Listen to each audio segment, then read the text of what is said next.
day job, and he works to pay his bills. His work is seasonal, so soon there should be some time for Vince to become rich and famous as the professional presenter he is. Now, without question, dealing with the public builds character.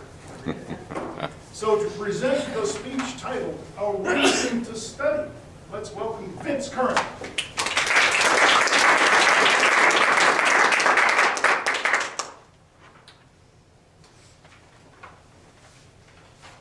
Dermot just mentioned what a folk tale is. Sometimes they go back centuries. Sometimes they only go back 20, 30 years. But they're stories that get told over and over again. The project I started working on, I realized was way over my head, and I will do it at another time. And I went through looking for folk tales.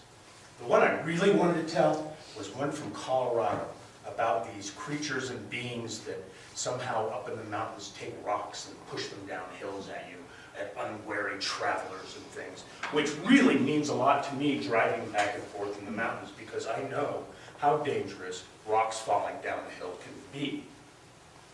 And in Colorado, we do take care of our drivers by warning them with the signs that say, watch for falling rocks. Or the one that always scares the hell out of me, which is, look out, mountain!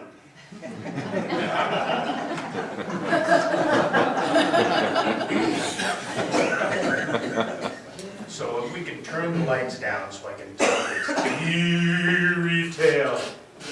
Okay, perfect. It was fall, one of those cold, windy falls in the upper Midwest, where the wind is icy cold and will cut right through your body.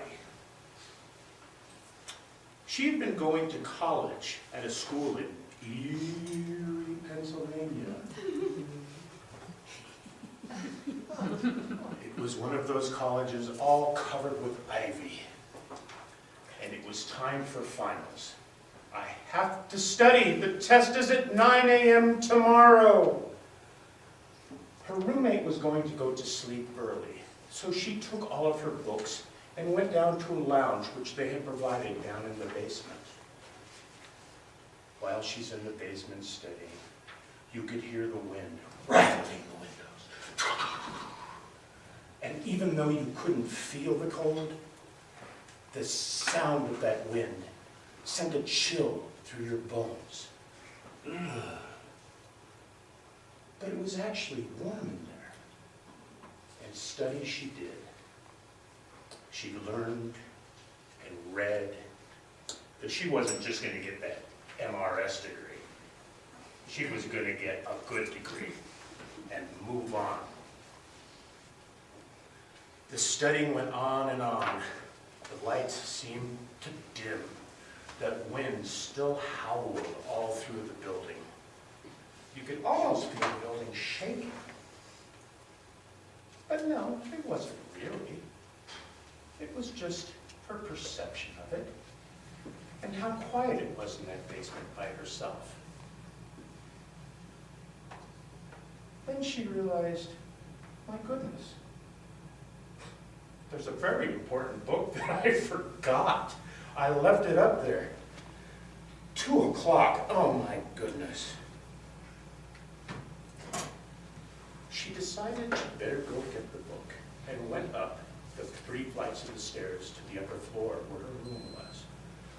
Not wanting to wake up her roommate, she opened the door very carefully, very quietly, and opened it just enough that she could slip in so the light from the hall wouldn't disturb her roommate. In the dark, by feel and memory, she found her way through the room. It was kind of an eerie feeling because that cold blast of air seemed to push the window and push her. And she noticed a kind of funny metallic smell. And she felt kind of creepy.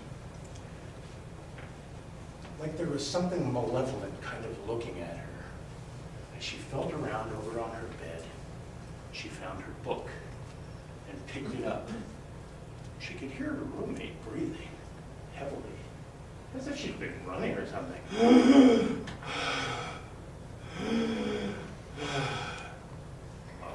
bad. She must have caught a cold. I'd better get out.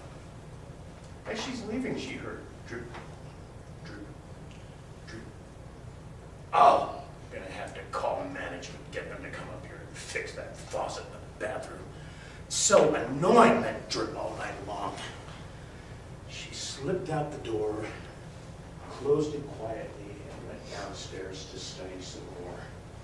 Oh, it's a good thing she went and got that book. Thank God. That had some of the important things in it that she needed for her test. She'd completely forgotten all about them. Thank God she got it. Oh, look. 6 a.m.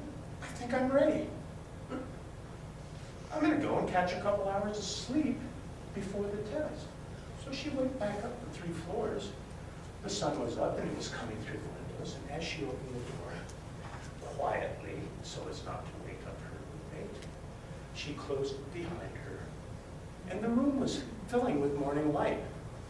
As she turned around, she saw her roommate on the bed, throat slashed from ear to ear, her nightgown completely bloody, her arm hanging over the edge of the bed with blood dripping into a pool. Drip, drip, drip. She screamed and screamed and screamed, and soon the room filled up with all of her classmates, people that lived there. She screamed again. She couldn't breathe anymore. And she looked up at the wall and passed out into the arms of one of her friends. Because written on the wall in her roommate's blood was, "Aren't you glad you didn't turn on the light?"